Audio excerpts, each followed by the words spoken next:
in ka badan 400 oo arday oo isugu jira wiilal iyo gabdho ayaa ka qalin jabiyay dugsiyada Salaama Schools oo ku yaala magaalada Hargeysa. munaasabad ballaaran oo loo qabtay qalin jabintaasi oo lagu qabtay Hotel Mansour oo ku yaala magaalada Hargeysa. waxa munaasabadaasi goob joog ahaa maamulka iyo macallimiinta dugsiyada Salaama Schools. axsaabta qaranka ee Somaliland xubno ka socday xukuumadda isla Somaliland. waalidiin ardayda qalin jabinaysa marti sharaf iyo dadweyne kale oo tiro badan. ugu horeyn waxa halkaasi ka hadlay maamulaha dugsiyada Salaama Schools Jaamac Bixi waxaana uu ka sheekay marxaladii kala gadisnaa ee dugsigani soo maray muddadii uu ku jiray saaxadda waxbarashada Somaliland. Jaamac Bixi Muuse waxa uu kula dardaarmay ardayda qalin jabinaysay in halkaasi ay ka sii wadaan waxbarashadooda oo ayna halkaasi kaga hadhin wuxuuna kula dardaarmay waalidiinta inay ku daba joogaan.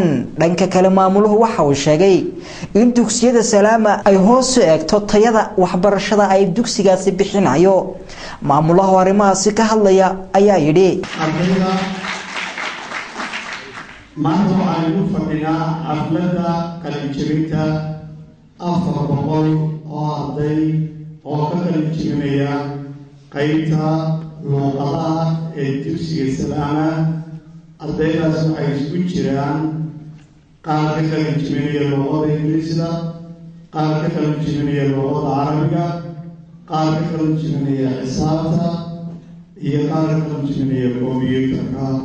tiradooda sidaa sheegay waxay leedahay 400 oo arday. runtii ardayda maanta qalin jabinaysa iyo kuwii hore qalin jabiyeyba waxaan kalsooni buuxda ku qabnaa tayadooda aqooneed iyo akhlaaqeedba. muddada ay soo dhiganayeen ardayda qalin jabinaysa waa 2 sano. dugsiga Salaama waxa uu koorsada ugu talagalay in laga qalin jabiyo muddo 2 sano. waxaa muddada intaa dheer aan ugu talagalay waxa weeye in ardaydu ay luqadii aqoon buuxda u yeeshaan oo haddii ay noqoto luqad ama xisaab ama kombiyuutar tayada oo ay ku shaqayn karaan.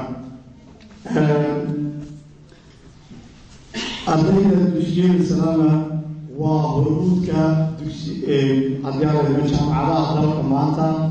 ardayda ka baxda qaybta luqadaha iyo qaybta dugsiga sare iyo qaybta primariyada runtii waxa weeyaan tayadooda aad baan ugu dhisnaa. iskuulku waxa uu leeyahay 6 maamul. 6 maamul ee awnariskahay iyaga 6 iskuul ee dugsigu ku koobiyay gacanta ku haya iyagana. dhanka kale waxa iyaguna halkaasi ka hadlay marti sharafta kala gedisan ee ka soo qayb gashay gudoomiyaha xisbiga mucaaridka Ucud Engineer Faysal Ali Waraabe, gudoomiye ku-xigeenka xisbiga talada dalka haya Kulmiye Maxamed Kaahin Axmed iyo waliba gudoomiyaha xisbiga mucaaridka ee wadani Cabdiraxmaan Ciro. waxayna ardayda kula dardaarmeen inay waxbarashadooda sii wataan.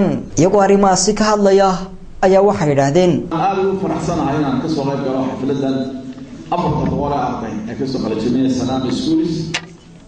iskuulka waa la kowsay markuu bilaabaan ogaado aad ugu faraxsanahay inuu horumarkaa gaaray.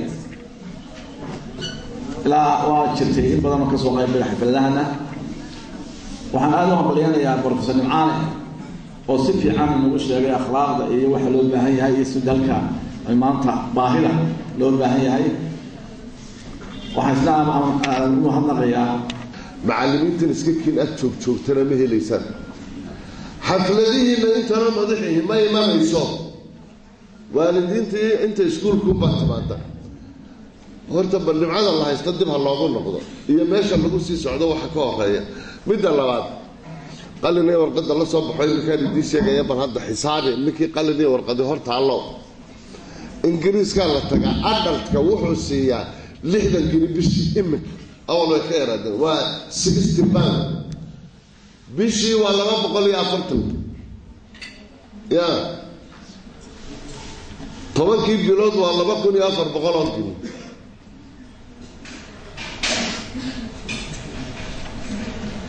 inanku markuu halkan ka tago ama inantu ay tahriibto ee islaanta dahabkii iibiso hadday baloor lalahaa baloorkii la iibiyo hadday dhul haysteen dhulkii la iibiyo adeer la xaqxaqto habaryar la xaqxaqto cid qurba joogta la xagxagto 20 kun isku fadhiisto imise sanadood buu khasaare ku jira ciidamada iskuulka salaama waalidiinta iyo ardayda waxaan ku jecelahay inaan qoriyeeyo iskuulka heerka waxbarasho ee soo gaarsiiyeen ardayda iyo kaalinta kale imtixaanadii guud gabagabadiina waxaa munaasabadaasi hadalkiisa ku soo afmeeray agaasimaha waxbarashada gaarka loo leeyahay ee wasaaradda waxbarashada Soomaaliland Muuse Maxamed Shide waxaan aad ugu faraxsanahay maanta 3 xafladood laba aad ogtiin iyo mid aan anigu ogahay ay saaran xafladii bishan oo dhan waa dhalashadii nabigeena Maxamed alayhi salaatu wasalaam oo ahaa qaa'idkeeni iyo shafiiceeni iyo dhakhtarkeeni